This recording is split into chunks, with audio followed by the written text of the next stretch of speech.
আমাদের সরকার মোটর শ্রমিক, অটোরিকশা শ্রমিক, মোটর শ্রমিক, অটোরিকশা শ্রমিক, ই রিক্সা শ্রমিক, যাদের যাদের registered valid commercial driving licence, শব্দগুলি একদম গুরুত্বপূর্ণ।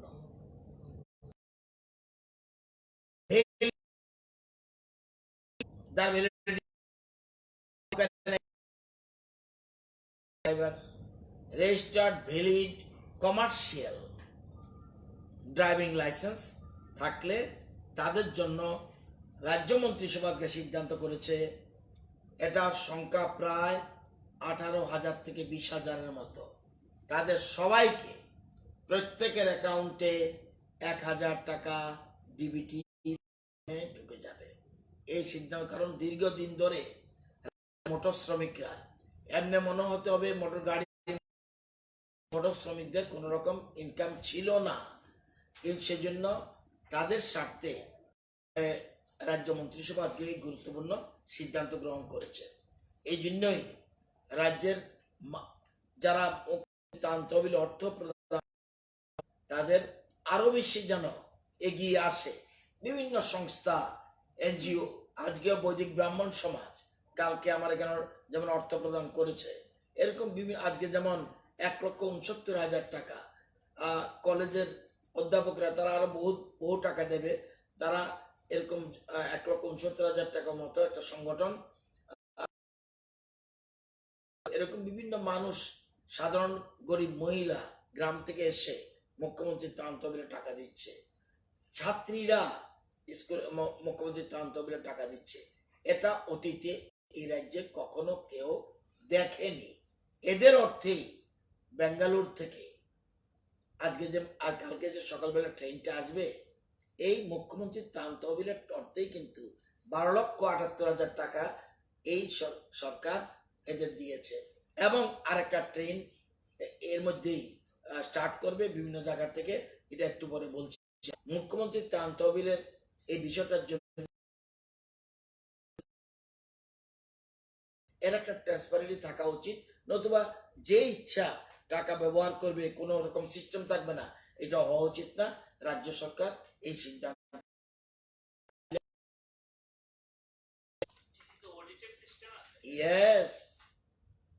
yes without audit চলবে না। Moreover, our government without audit is not possible at all. Audit ছাড়া তো হবেই না, সব সিস্টেম করা হয়েছে। তো এটা এই একটা গাইডলাইন আমরা অ্যাপ্রুভাল দিয়েছি। অতীতে ছিল না, গাইডলাইনই ছিল না, শব্দটা অতীতে কোনো গাইডলাইন ছিল না। তো এটা হলো ইম্পর্টেন্ট। আজকে আপনার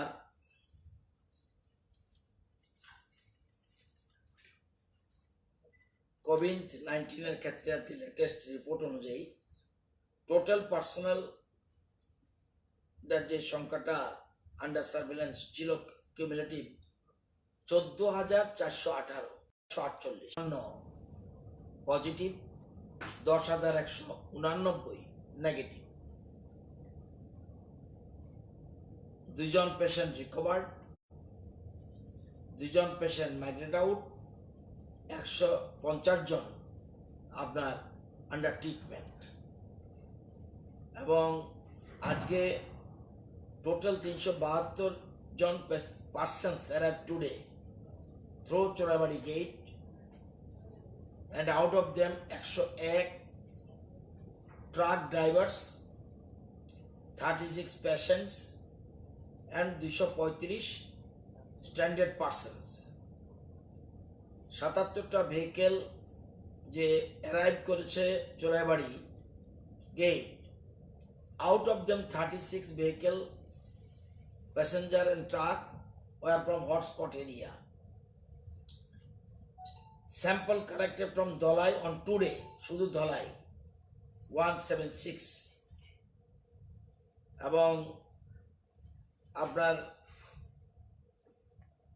আজকে এখন আজকে আজকে শুধু টেস্ট চলছে, আজকে টেস্ট চলছে 779 এসছে, 779 আজকে এসছে। আর টেস্ট চলছে, মানে আপনারা যখন রাত্রে 8টা-9টা জানবেন তখন 710টা স্যাম্পেলের খবর জানতে পারবেন, যেটা এখন চলছে। এই 710-এর মধ্যে, এই 710-এর মধ্যে 2 জনের কন্ট্যাক্টের 70 আছে, ওই যে কালকে 2, এই যে 779 এর মধ্যে 2 জনের কন্ট্যাক্টের 70 জনের নামও এটার মধ্যে রয়েছে। তো এর মধ্যে প্রথম যে বিএসএফ এর 2 জন জওয়ান, প্রথম 2 জন, তাদের স্যাম্পল আজকে স্যাম্পল কালেক্ট করা হয়েছে, নেগেটিভ। বিএসএফ এর, তার মানে এটা একটা খুব ভালো দিক, কারণ প্রথমেই এরা হলো একদম অ্যাক্টিভ কেস। প্রথম 2 জন নেগেটিভ, বিএসএফ এর আইজিকে বলা হয়েছে তাদের নেওয়ার জন্য, অলরেডি চিঠি দিয়ে দেওয়া হয়েছে। এবং আজকে 12 জনের 10 দিন, আবার আজকে শেষ হয়ে গেছে আরো 10 জনের, তাদেরকেও নেওয়ার জন্য বলা হয়েছে। আগামীকাল আরো 13 জনের 10 দিন কমপ্লিট হয়ে যাবে। এটা হলো সিচুয়েশন। আজকের তারিখে ভগৎ সিং এ রয়েছে 60 + 2 62 জন, জিবিতে 87 জন। এর মধ্যে এই 27 জনের মধ্যে 14 জনকে নেওয়ার জন্য বিএসএফ আইজিকে চিঠি দেওয়া আছে।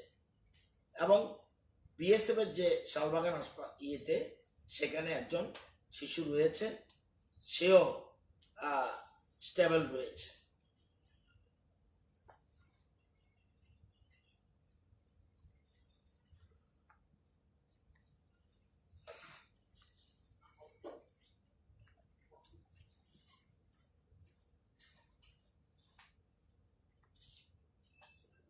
আজকে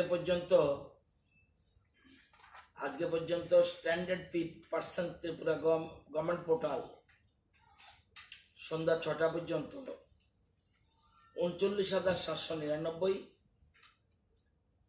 যদিও বহু সংখ্যক ডাবলিং টেপলিং রয়েছে, কিন্তু এখন পর্যন্ত 39,799। কর্ণাটক থেকে অলরেডি কর্ণাটকের এবং 1160 জন 1160 জনকে নিয়ে ট্রেন অলরেডি কালকে ট্রেন লেটে চলছে। তো কালকে 10:30টার মধ্যে স্টেশনে ইন করার কথা। এবং আরেকটা ট্রেন 14 এবং 15 ট্রেনিং এ রয়েছে, এবং সব কথাবার্তা হয়ে গেছে। সবকিছু ঠিকঠাক থাকলে 14-15 তারিখ এটা ছাড়বে। এটা হলো কর্ণাটক। এবং তামিলনাড়ুতে 8,771 as per Tripura COVID-19 dashboard. সেখানে বাইকারে 180 জনের পাস ইস্যু করে অলরেডি রওনা দিয়ে দিয়েছে। এবং 14 তারিখ লাইকলি, যদি সব ঠিকঠাক থাকে, তামিলনাড়ুর সংখ্যা রয়েছে, তা তামিলনাড়ু থেকে 14 মে ট্রেন ছাড়ার কথা রয়েছে। তেলেঙ্গানার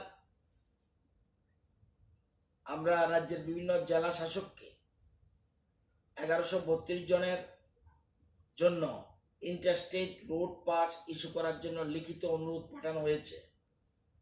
এখন পর্যন্ত তেলেঙ্গানা সেখানকার ট্রেনের এখনো সঠিক ব্যবস্থা হয়নি।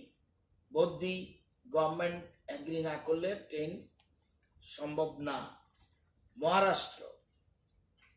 মহারাষ্ট্রের যে সংখ্যা রয়েছে, মহারাষ্ট্রের সংখ্যা 2720।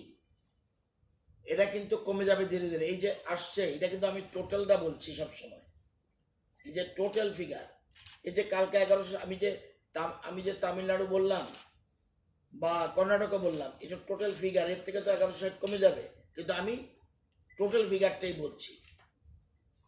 2720, 3টা বাস, কয়েকটা গাড়ি নিয়ে অলরেডি সেখান থেকে স্টার্ট করেছে। বোম্বেতে 900 লোক রয়েছে, পুনেতে 300 রয়েছে। আমাদের গভর্নমেন্ট পুনের লোকগুলিকে বোম্বে নিয়ে আসছে, যাতে, কারণ পয়েন্ট টু পয়েন্ট, কারণ নতুবা পুনের লোক সেখানে ট্রেন থামবেও না, উঠতেও পারবে না।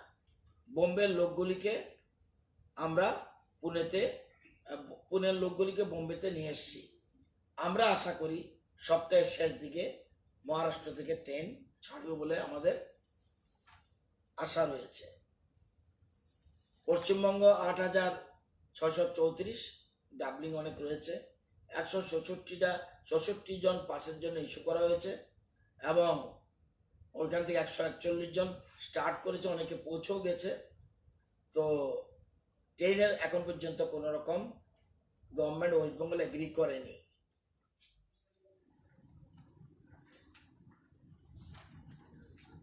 এই যে ছোট ছোট জায়গা রয়েছে, অরুণাচল প্রদেশ 44, ঝাড়খণ্ড 42, মধ্যপ্রদেশ 71, সিকিম 5, যেখানে কম সংখ্যক হচ্ছে বস্তা উঠতে পারে, এখানে কি করছি?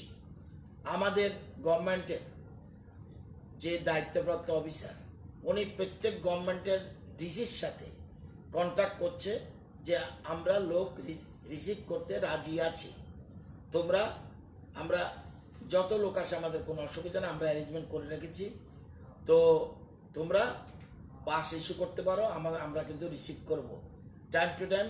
কেউ বলছে, আবার তাদের খুঁজ দেওয়া, আমরা জানেন যে কালকে যখন ট্রেন, কালকে না পরশু 10 তারিখ ট্রেন যখন ছাড়লো, 11 জন কিন্তু উঠলো না।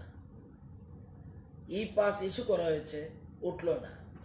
অনেকে আবার আসতেও চায় না এখন, যে আমরা তো লিস্ট পাঠিয়েছি তাদের নাম দিয়ে, তাদের জন্য পাস চলে গেছে, কিন্তু 11 জন কিন্তু ই পাস পেয়েও ট্রেনে ওঠেনি।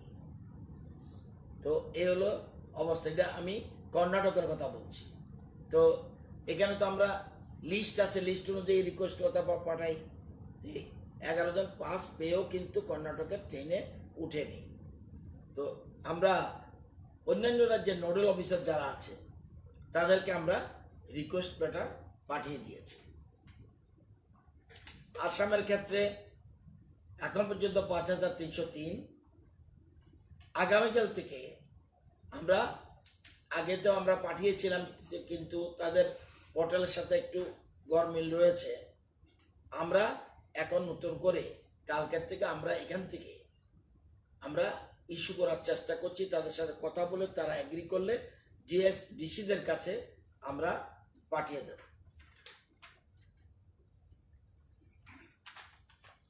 এখন পর্যন্ত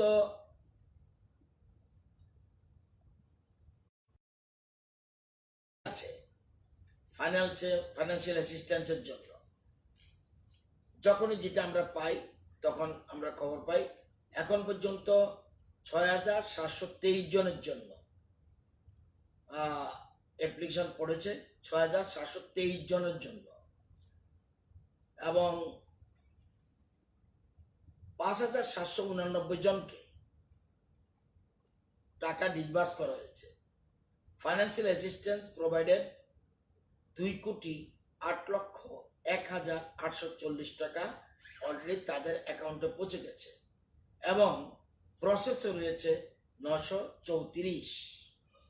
আমাদের কাছে যখনই যে খবর আসে, আজকে যেমন মধ্যপ্রদেশ থেকে একটা ছেলে আগেই নাকি আমার কাছে পাঠিয়েছিল, কোথাও ফল্ট রয়েছে। আমাদের বামফ্রন্টের কনভেনার বিজন ধর, উনি আমাকে একটা চিঠি লিখেছিলেন সকালে, অলরেডি আমি টেক আপ করেছি, আশা করি পরশুদিন টাকা পেয়ে যাবে। কারণ কমিউনিকেশন গ্যাপ রয়েছে, ডাটা আধারের গন্ডগোল ছিল, আমি নিজেই মধ্যপ্রদেশ ছেলেটার সাথে, সে বোধহয় মোস্ট প্রবাবলি কোনো ইঞ্জিনিয়ারিং কলেজে পড়ে, তার অ্যাকাউন্টে টাকা দেওয়ার আমরা ব্যবস্থা করে দিয়েছি, সে অসুবিধা রয়েছে। তো এই জিনিসগুলি যখন যেটা আমাদেরকে সুনির্দিষ্ট বললে আমাদের সুবিধা বেশি, we can take up the matter particularly. আমরা বলে দিলাম, অনেকে পাচ্ছে না, এটা অনেকে পাচ্ছে না কথাটা তো ভেগ।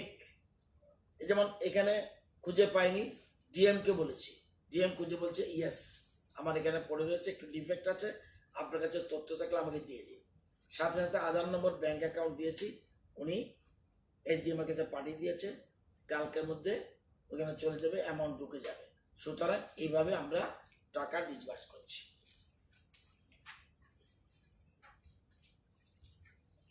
অনেক কিছু থাকলেও আর বলার দরকার আছে বলে আমি মনে করি না।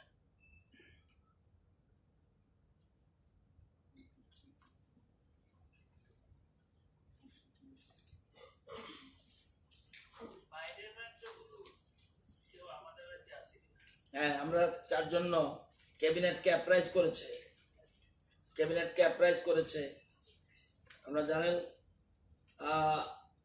আমাদের the number of migrant workers stranded in Tripura are from Bihar, Jharkhand, UP, West Bengal, Assam and Chhattisgarh. 25,040 persons.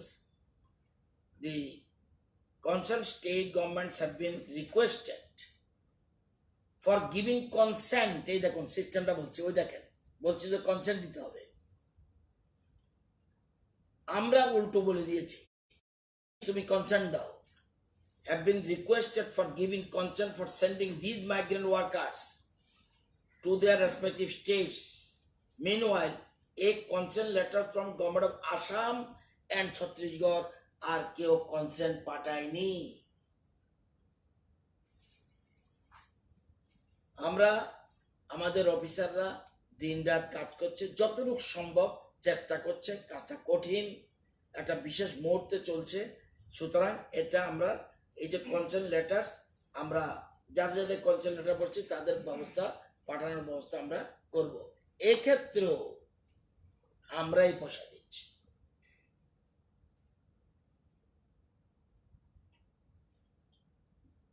আর কোন গভর্নমেন্ট আসা যাওয়া দেয় কিনা টাকা, আই ডোন্ট নো। কারণ government of the people, for the people, by the people. এই রাজ্যের লোক না হলে কি হলো, এই রাজ্যের ডেভেলপমেন্টের ক্ষেত্রে তাদের ভূমিকা রয়েছে, রুটি রোজগারের জন্য ওরা এখানে এসছে। আমাদের রাজ্যের মানুষ যেমন অন্য রাজ্যের আছে, এরা ওখানকার মানুষও আমাদের রাজ্যে রোজগার করছে। এক এক জায়গার এক এক পজিশন। একটা বিষয় পরিষ্কার হয় না, যে জায়গা থেকে ট্রেনে আসা তো আসবে স্পেসিফিক কয়েকটা জায়গা, এছাড়া অন্য যে সমস্ত জায়গাতে খুব কম সংখ্যায় লোক আছে, সেখান থেকে ট্রেন পসিবল না। ও আরেকটা বলে দিই, খুব সম্ভব রাজধানী রেগুলার বেসিসে রাজধানী চলতে যাচ্ছে। সুতরাং আমরা দিল্লির জন্য এই জন্য গুরুত্ব দিচ্ছি না, কারণ দিল্লি লোক আছে, দিল্লির লোক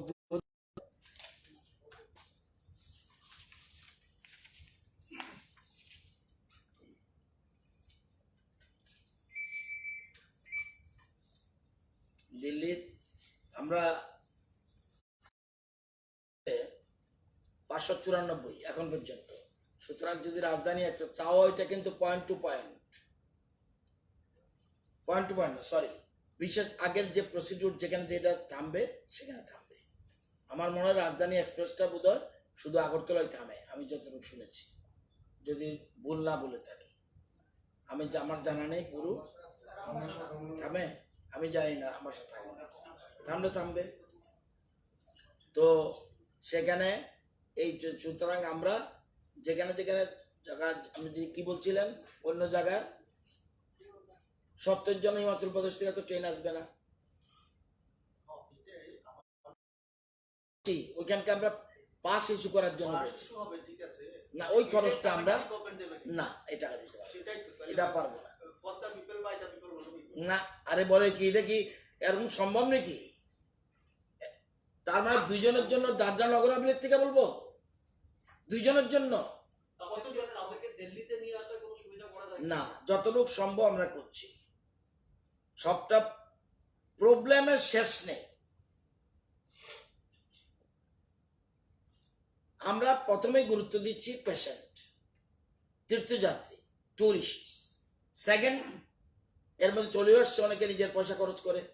তারপরে আমরা ছাত্রদের বলছি, স্টুডেন্ট যারা, তারপরে ধীরে ধীরে ধীরে ধীরে বিভিন্ন জায়গায়। অনেকে বললাম না, এখনই দেখবেন ট্রেনে যারা লিস্টে আছে তারা ঢুকবে না, কারণ ওইখানে হোটেল বা অন্যান্য জিনিস খুলে গেছে। তো ই পাস পেয়েও কিন্তু উঠছে না ট্রেনে, এটাও আছে একটা শ্রেণী। আমাদের রাজ্যে তো মোটামুটি অনেকটা লকডাউন শিথিল হয়ে গেছে। তবে তাদের জন্য আমাদের অফিসে আমরা, শুনুন, একসাথে গ্যাদারিং যে রাজ্যে বেশি সেগুলিকে আমরা একটু প্রায়োরিটি দিতে হবে, এটা প্র্যাকটিক্যাল। আমাদের কোনো জায়গায় এই প্রত্যেকটি স্টেট সম্বন্ধে আমাদের তথ্য রয়েছে, তাদেরকে কি করেছি তাদের জন্য। ওইখানকার গভর্নমেন্টকে বলা হয়েছে তাদের তোমরা হেল্প করো, তাদের হেল্প করো, তাদের অর্থনৈতিকভাবে ব্যবস্থা করো। আমরা যেমন আমাদের স্টেটে করছি, তাদেরকে বলছি আমরা, সাথে সাথে বলছি তোমরা যদি সেখানে গাড়ি ব্যবস্থা করতে পারো তোমরা করো। এগুলি অনেকে এগ্রি করছে না। সেক্ষেত্রে আমরা কিছু কিছু, যেমন আমাদের এই কিছু কিছু জায়গাতে আমরা গাড়ি পাসের জন্য বলছি, আবার কেউ পাস দিচ্ছে, কেউ দিচ্ছে না, কেউ আবার নিজের পয়সা দিয়ে আসছে। এই ট্রেনটা কেন, ট্রেনটা একসাথে অনেক লোক উঠতে হয়। যেমন পুনের ঘটনা করছি, আপনাদের যে প্রশ্নটা উঠেছে যে হিমাচল প্রদেশের 70 জন যদি আছে, যদি তারা দিল্লিতে আনা যায় কিনা এরকম কথা, বা জম্মু কাশ্মীরের 3 জন, তাদেরকে দিল্লি যদি আনা যায়, কিন্তু প্রশ্ন হলো তারাও তো থাকার প্রশ্ন উঠবে। ত্রিপুরা ভবনে তো এত জায়গা নেই। ত্রিপুরা ভবনে যারা থাকছে তাদের বিনা পয়সা রাখছি এবং খাওয়ার টাকা দিচ্ছি। এই কতগুলি সমস্যা রয়েছে। অনেকগুলি সংখ্যা তো 39,000 ধরে নিলাম ডুপ্লিকেট আছে, তারপরেও কিন্তু 30,000 কম হবে না। 39,000 ডাবলিং যদি বলিও, তারপরেও কিন্তু 30,000 কম হবে না। আমরা ওই কনসার্ন স্টেটের সাথে টেক আপ করছি, এদের কি করা যায়, তাদের হেল্প করে, তাদের ফোন নাম্বারটা আমরা দিয়ে দিচ্ছি যাতে তাদের সাথে যোগাযোগ করে। নতুবা আমরা কিন্তু এখানে দিল ই পাসটা কিন্তু তারা ইস্যু করছে, তাদের অ্যাড্রেস জানে বলেই 1160 জন যে আসছে তাদের কিন্তু আগে বলা হয়েছে এবং স্ক্রিনিং করে তারপরে একটা জায়গায় স্ক্রিনিং করে তারপরে তাদের ট্রেনে উঠেছে। আর ওরা আসলে ফেস টু ফেস কথা বললে তারা বুঝে যাবে অভিজ্ঞতাটা কি জায়গায়। যাই হোক, একটা ট্রেন তো এসে পড়ছে, আগামীকাল সকালে আসবে। অন্যান্য ট্রেনে ধীরে ধীরে ধীরে ওই জায়গা যদি এগ্রি না করে মহা মুশকিল রয়েছে। আর একটা গাড়ি দিয়ে সব ট্রেন আনা কতগুলি সমস্যা আছে। 70 জন প্যাসেঞ্জারের জন্য তাহলে কতগুলি গাড়ি লাগবে, এটা কিন্তু একটা গাড়িতে হবে না। সোশ্যাল ডিস্টেন্সের প্রশ্ন আছে, 50% সিট। এখন পর্যন্ত যেহেতু লকডাউন রয়েছে 50% সিটে বসতে হবে, তাহলে 70 জনের জন্য না হলেও 3-4টা গাড়ি লাগবে।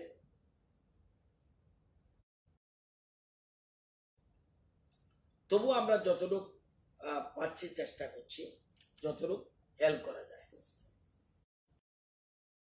যারা যারা ফাইন্যান্সিয়াল অ্যাসিস্ট্যান্স চাইছে তাদের না দিলেও তো সাথে সাথে এটাও মনে করতে না, সবাই আবার টাকা চায়ও না, তাদের আশাটা চায়। সবচেয়ে অসুবিধা হচ্ছে আমাদের ওয়েস্ট বেঙ্গল নিয়ে। ওয়েস্ট বেঙ্গল কোনো গ্রিন সিগন্যাল দিচ্ছেই না, অপারেশন করছে না। কোনো রাজ্য সরকারের বিরুদ্ধে এরকম বলা উচিত না, কিন্তু কোনো সহযোগিতা করছে না। অন্যান্য গভর্নমেন্টগুলি কিন্তু কোঅপারেশন করছে, অন্তত বলছে এই করুন এই করুন এই করুন। ওয়েস্ট বেঙ্গল গভর্নমেন্ট কোন রকম কোনো সহযোগিতা আমরা পাচ্ছি না।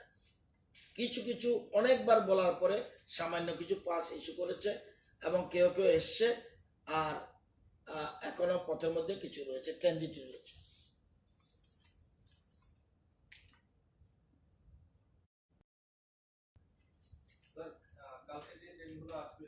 যাওয়ার সময় এখান থেকে কোনো যাত্রী নিয়ে যাবে? এই মুহূর্তে আমি বলতে পারবো না, এই মুহূর্তে বলতে পারবো না। ওই এখন যারা দুইটা স্টেট রাজি হয়েছে সেটা যদি এগ্রি করে, এটা আমি বলতে পারবো না। আজকে খবর নিতে পারবো, এখন বলতে পারবো না যে তাদের জন্য পাস ইস্যু করেছে কিনা। যদি এখান থেকে যে ট্রেনগুলো যাবে বাইরে যদি যায়, তাহলে ক্রাইটেরিয়া ভাগ করা থাকবে যে কোন জায়গায় দাঁড়াবে, কোন জায়গায় দাঁড়াবে না? এ পয়েন্ট টু পয়েন্ট, কিচ্ছু করার নেই। যেহেতু আমবাসা রেড জোন এখনো আছে। আচ্ছা, দাঁড়াবে না তো, পয়েন্ট টু পয়েন্ট। কর্ণাটক এই যে বেঙ্গালুরুতে ছাড়লো, পথে আর কোথাও দাঁড়ায়নি কিন্তু। বোম্বে না, এটা আমি জানি না। রাজধানী আজকে খবর, রাজধানী সেন্ট্রাল গভর্নমেন্ট রাজধানী ছাড়ার কথা চিন্তা করছে।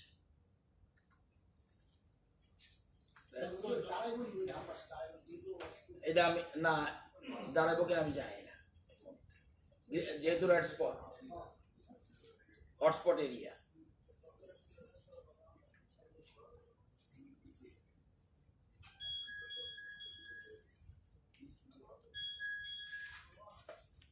বিএসএফ এর যে 12 জন আর 13 জন কালকে পরশু রিলিজ হবে, তাদের কি টেস্ট করে ছাড়া হবে? এই তো আজকে যারা নেগেটিভ এসছে তাদেরকে চিঠি দিয়ে দিয়েছি। আর যদি সেন্ট্রাল গভর্নমেন্টের গাইডলাইন অনুযায়ী টেস্ট তো টেস্টের দরকার নাই বলেছে, কিন্তু আমরা টেস্ট করেছি। ওই যে 2 জনের কথা, প্লাস 12 জনের, ওই যে যারা আছে 12 জন যদি ছেড়েও দেওয়া হয়, বিএসএফ বলেছে আমরা আমাদের কাস্টডিতে তাদেরকে কোয়ারেন্টাইনে করে রাখবো। এটা কিন্তু এমনি এখান থেকে ছাড়লেও কিন্তু কোয়ারেন্টাইনে থাকতে হবে সার্টেন পিরিয়ড পর্যন্ত। এই যে 10 দিন পরে ছাড়া হলো, এটা করতে হবে।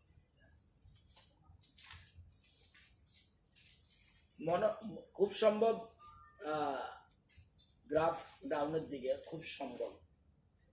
আজকে যে 70 জন, এটা কি হবে জানি না। কালকে 2 জনের লিঙ্কে 70 জনের নাম এসছে। 12 জন যে ছাড়বে তারা টেস্ট করবে? 12 জন না, 12 জনেরটা তাদের চিঠি দেওয়া বলা হয়েছে যে তোমাদের অ্যাকর্ডিং টু লেটেস্ট গাইডলাইন, কিন্তু ওরা কোয়ারেন্টাইনে থাকতে হবে।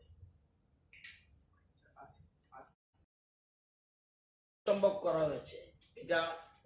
বোধহয় 1 জন না 2 জনের পজিটিভ, সেই ব্যাপারে কি সিদ্ধান্ত, প্রটোকল অনুযায়ী সিদ্ধান্ত নেবে, কিন্তু প্রথম 2 জনের করা হয়েছে, এটা কনফার্ম। আজকে শিক্ষা ভবনে ওই দশরথী শিক্ষকরা, টার্মিনেটেড শিক্ষকরা একটা ডেপুটেশনকে ঘিরে কিছু দস্তাবেজগুলো হয়েছে। তাদের মধ্যে থেকে একটা অভিযোগ এসছে যে তাদের যে সহায়তা বাবদ 35,000 টাকা দেওয়ার কথা, সেক্ষেত্রে ভিডিওরা নানা রকম শর্ত আরোপ করছে এবং তারা সেই টাকাটা পাচ্ছে না। তারা না, কেউ কেউ হতে পারে। তারা হবে কিভাবে? সাংবাদিক বন্ধুরাই তো এখানে বলছে পাচ্ছে। আমার এইখানেই আমি যখন আলাপ করছিলাম, সাংবাদিক বন্ধু তো পাচ্ছে, কেউ পাচ্ছে না। সেই জায়গায় ত্রুটি থাকতে পারে, সবাই পাচ্ছে না, এবার হবে কিভাবে? শর্ত আরোপ করা হচ্ছে বলে না, এটা নট এট অল কারেক্ট। কিসের শর্ত?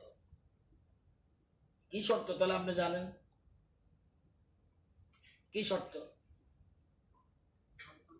আরে এটা কি আমি বলছি না, তাহলে আপনি জানেন কনফার্ম শর্ত, তাহলে ওরা বলতে হবে এই শর্ত দিয়েছে বলে। শর্ত তারা, এটা হলো অ্যাগ্রেসিয়া, যেটা অ্যাগ্রেসিয়া দেওয়া হয়েছে, এটা তো কোনো শর্তের প্রশ্ন নেই। অন্য যেমন মোটর শ্রমিকদের দেওয়া হয়েছে, সবাইকে যার যার, ওদের জন্য যেহেতু হঠাৎ করে তাদের একটা ইনকাম ছিল, হঠাৎ বন্ধ হয়ে গেছে, সেই জন্য 35,000 টাকা তাদেরকে দেওয়া হয়েছে এই লকডাউন পিরিয়ডের জন্য। আর দস্তরতির খবরটা আমি জানি না কিসের জন্য দস্তরতি হয়েছে। অর্থের ব্যাপারে যেটা আপনি বলছেন, কিছু ভুল ত্রুটি থাকতে পারে রেকর্ডের মধ্যে অনেক। এইখানেই তো আপনার এই যে বহিরাজ্যে যে টাকা পাচ্ছে, এটাও তো অনেকে পাচ্ছে না, পাচ্ছে, এই প্রশ্ন তো আছে।